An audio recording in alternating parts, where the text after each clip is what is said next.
Former Dallas Fed President Robert Kaplan is currently professor at Harvard Business School, and he joins us now.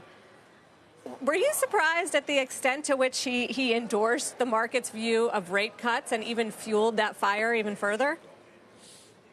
Well, not so much. What he's looking at is, as inflation comes down, the real Fed funds rate actually goes up unless you begin to cut rates. So the FOMC was going to have to start discussing the conditions for cutting rates. What I mean by that, if the nominal Fed funds rate is 5.25, and let's say inflation, depending on your measures, running at 3.5, means you have a real Fed funds rate at 1.75. If inflation continues to go down, they don't want the real rate to go up. They want it either to stay the same or even go down. And so they've got room to start considering cuts if they see sustained improvement. And there'll be a point at which over the next year or so where they're going to also think that the real Fed funds rate doesn't need to be as high. So this was a conversation destined to happen. He had to preview it sometime, and he chose yesterday.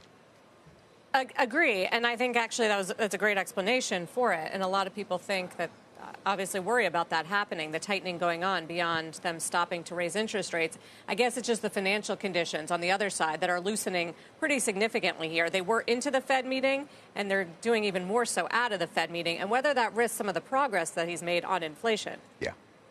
Yeah, so that's why people should not overreact either to what he said. He left his options open. He thinks they're done. It's likely the next move will be down, not up, but he's keeping the option open. And the things that they're going to, and if I were there, I'd be watching very closely. What does service sector inflation do? Goods inflation's been very weak, but the service sector is still over 5%, and they want to see some improvement there. You've had a big oil rally. We've got the benefit of it in the inflation numbers. You could easily have that reverse. You see that today, oil is up. And then the other thing is we are spending at historic levels. You've heard me say this before on the fiscal side. That he probably won't talk about, but I think that's a big factor. We're on our way to running a very large deficit this year, and you've got unspent ARPA money, Inflation Reduction Act projects, Infrastructure Act projects.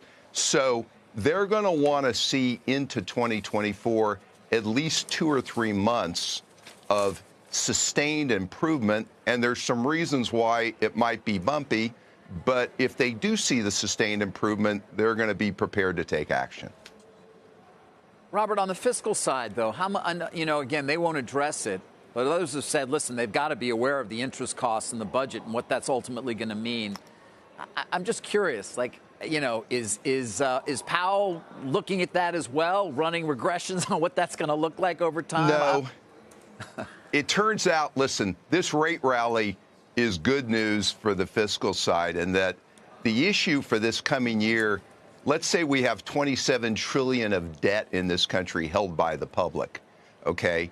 The Treasury is going to have to issue $9 trillion of new debt this year, 7 refinance, and another 2 to finance the deficit we just ran.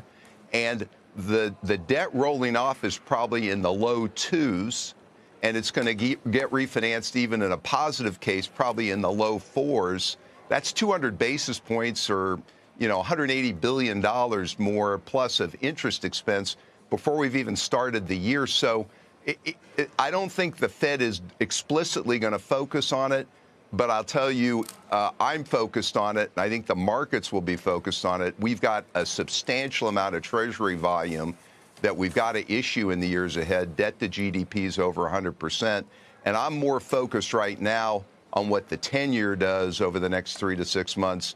I'm as focused on that as I am on what decisions the Fed makes and the timing of those decisions.